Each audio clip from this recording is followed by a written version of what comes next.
CSK समेत 3 का playoff फंसाया, एसआरएच जीती, 4 को बाहर कराया। प्लेऑफ का रोमांचक गणित सामने आया। आईपीएल 2026 का जो प्लेऑफ का समीकरण था अब वो पूरी तरह से बदल गया है।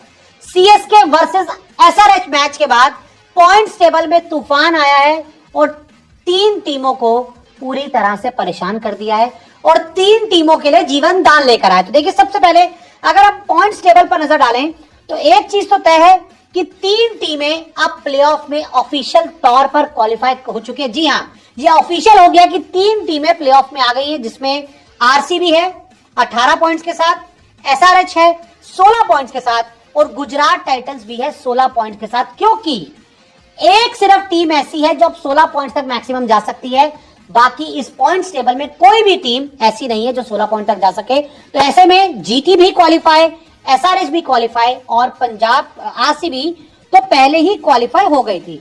तो देखिए, यहां पर एक बड़ा सुनहरा मौका था सीएसके के पास इस मैच को जीतकर अपने पॉइंट्स को 14 करने का, लेकिन चेन्नई सुपर किंग्स मैच हार गई और अब उनके 13 मैचों में सिर्फ 12 पॉइंट्स हैं और पंजाब किंग्स उनसे ऊपर है जिनके 13 मैचों में 13 पॉइंट है और राजस्थान रॉयल्स के 12 मैचों में 12 पॉइंट्स हैं। सबसे पहले बात करते हैं पंजाब किंग्स की। पंजाब किंग्स की अगर मैं बात करूं, पंजाब किंग्स यहां से 13 मैचों में मैक्सिमम 15 पॉइंट तक जा सकती है। उसके लिए उनको आखिरी मैच हर हाल में जीतना होगा, लेकिन तब भी उनका प्लेऑफ कंफर्म नहीं है। लेकिन हाँ, 15 पॉइंट जीतकर उनको खुद को सेव करना होगा। उसके बाद राजस्थान रॉयल्स नंबर 5 पर। राजस्थान रॉयल्स के 12 मैचों में 12 पॉइंट्स हैं और यहां पे राजस्थान रॉयल्स के पास सबसे बड़ा मौका है प्लेऑफ में जाने का, क्योंकि उनको अगर अपने दोनों मैच बचे हुए राजस्थान रॉयल्स जीत जाती है तो 16 पॉइंट्स के साथ क्वालिफाई करने वाली वो चौथी टीम बन जाएगी। तो ऐसे में राजस्थान रॉयल्स सबसे मजबूत है, क्योंकि उनको दूसरों पर नहीं खुद पर भरोसा रखकर अपनी जीत दर्ज करनी होगी।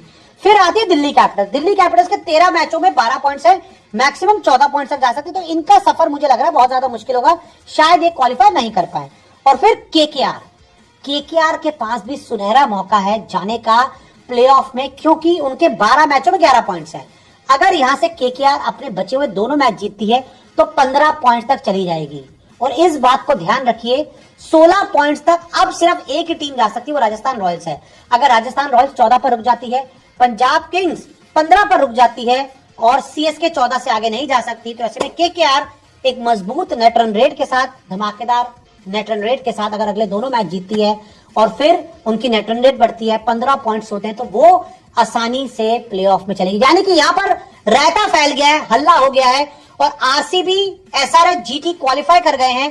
Punjab Kings, Chennai super Kings, RR, DC और केकेआर अभी भी पूरी तरह से फंसे हुए नजर आ रहे हैं। यानी कि प्लेऑफ का समीकरण हिल गया है, पॉइंट्स टेबल पूरी तरह से ऊपर नीचे हो गया है और अब यहां से जो जीतता जाएगा वो प्लेऑफ के और पास आता जाएगा और जो यहां से एक भी मैच हारा उसका प्लेऑफ का सफर खत्म हो जाएगा। यानी कि एक मैच हुआ सीएसके एसआरएच का, एसआरएच खुद तो जीती, प्लेऑफ में ही साथ ही जीटी को भी प्लेऑफ में ले गई। भाई आप भी आ जाओ, हम भी जा रहे हैं और सीएसके को मामला पूरी तरह से फंसा दिया। तो ऐसे में रोमांचक हो गया है, लेकिन ये जरूर है कि 3 टीमें क्वालिफाई कर गई हैं। अब सिर्फ एक जगह बची है जिसमें 5 टीमों में लड़ाई है और MILSG पहले ही प्लेऑफ रेस से बाहर हो चुकी है।